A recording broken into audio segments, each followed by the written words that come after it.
These are the only 4 exercises that you will need to learn to speak Russian. The first thing you will need is a list like this. These are my language islands. It's a list of all the sentences I want to be able to say. Well, I wanted to be able to say Russian when I learned it. I'm not learning it anymore. I learned it years ago. But yeah, you will need a list like this. Everything you want to be able to say in every possible scenario, every possible conversation, every topic, everything you normally say, which is a long list of sentences. I've got thousands and thousands of sentences here. I'm not going to show you the whole thing. Um, you can have access to this if you join my community. You get access to my complete list, so you can get some ideas out of that, and also templates on how to create your own list. But this requires some work to create one of these lists, but it's definitely worth it. Once you've got a sentence list, it's definitely worth it also, by the way, because if you want to learn a second language, a second foreign language, after learning Russian, you simply have to translate the sentences into that other language once you've got the sentences. And you can learn exactly the same sentences in Spanish or whatever language you want to learn next.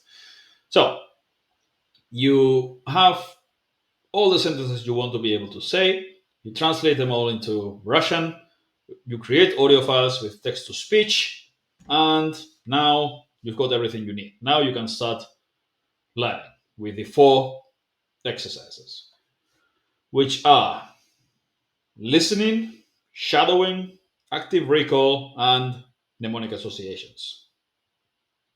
You could skip 1 or 2 of them if you want, but I recommend you use all of them. So, first of all, you need to create a playlist with the audio files and you need to start binge listening to it. It's pretty boring.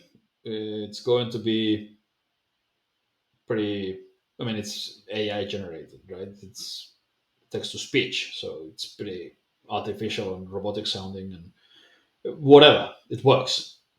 You listen to your lines, the, the sentences that you said that you want to be able to say in Russian. You listen to it over and over again every day on the way to work and back, or when you're working out. That's my favorite.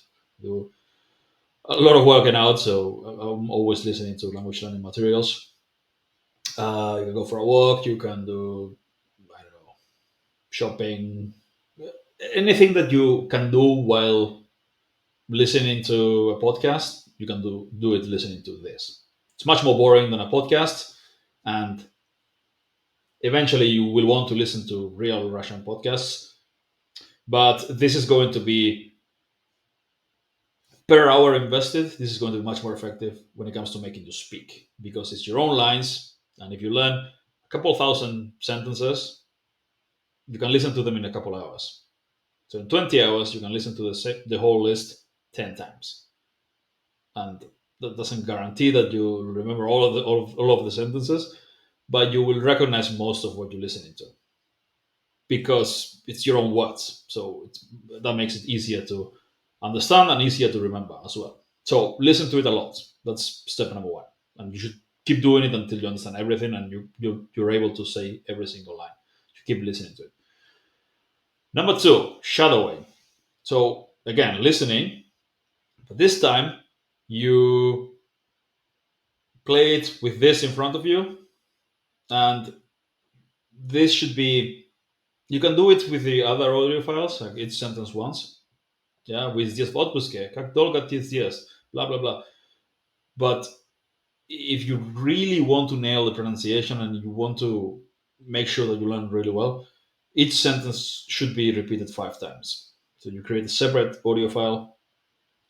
I've got pre-made audio files that you can use, but for your own sentences, I can show you how to do it.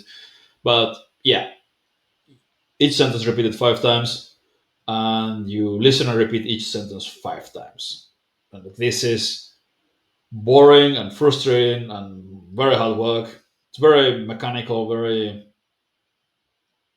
Yeah, none of this is fun. Yeah, it's not easy and fun. This is the really hard work you have to do in the beginning, so that the easy and fun stuff comes as soon as possible. If you try to learn a language by doing the things that are easy and fun, you'll be doing those things for years with no results, right?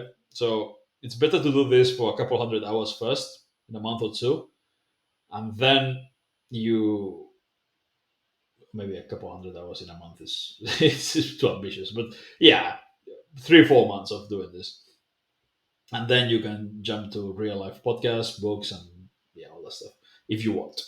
So, but you listen and repeat the sentence 5 times, the whole list, start to finish, and then you do it again and again and again. Yeah, that's exercise number two, shadowing.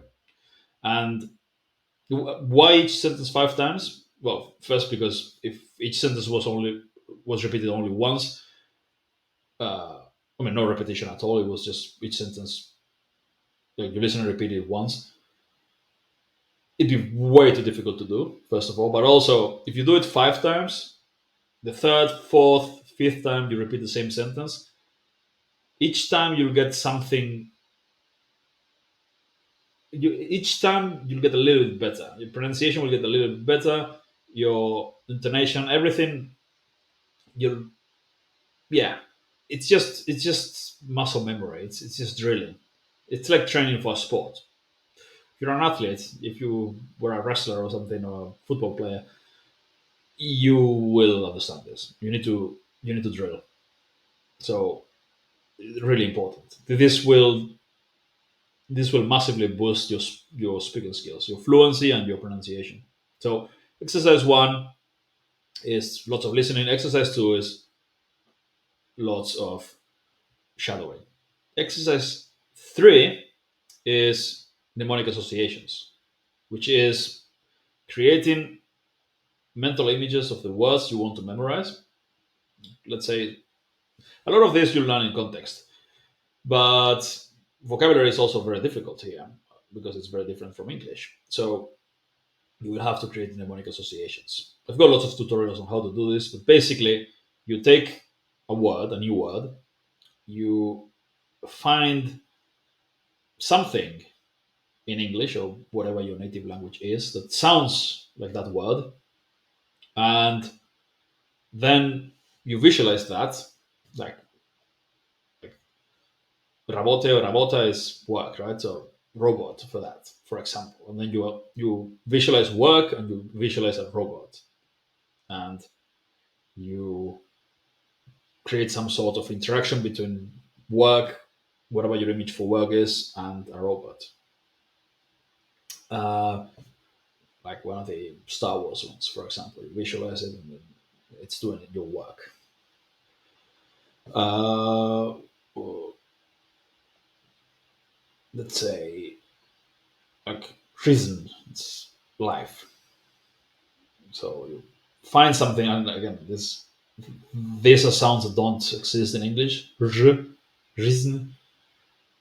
reason. So maybe like this is like a you transcribe this as a Z H. So it's like a zh. Normally I recommend using a sh sound. So like she's something. You can find like shit. I don't know. You find something that sounds kind of similar, and then you visualize life, mental image for life, mental image for that. I've got tutorials on how to do this. I've got lots and lots of examples, so you can practice and get better at this. But you can do this with. You can start small, do maybe 20 or 30 a day of these associations. Uh, it will help you remember vocab much more easily, and then you can slowly do more and more every day. You can do 35, 40, 50 a day and more. The more you do it, the easier it will get. And if you only do that, you will not remember them. But if you do that and also listen and shadow them, you will remember them.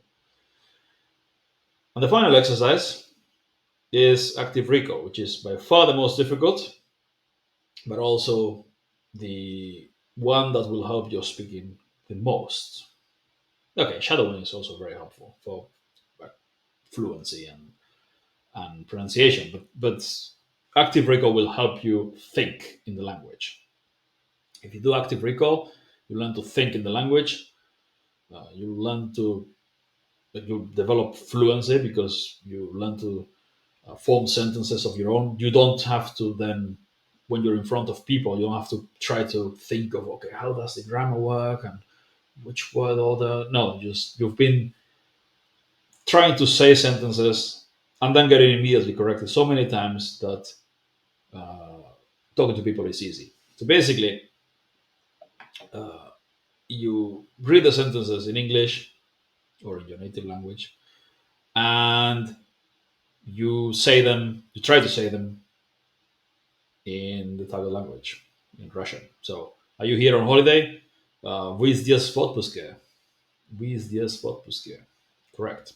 If I got it wrong, then I had to repeat it aloud again.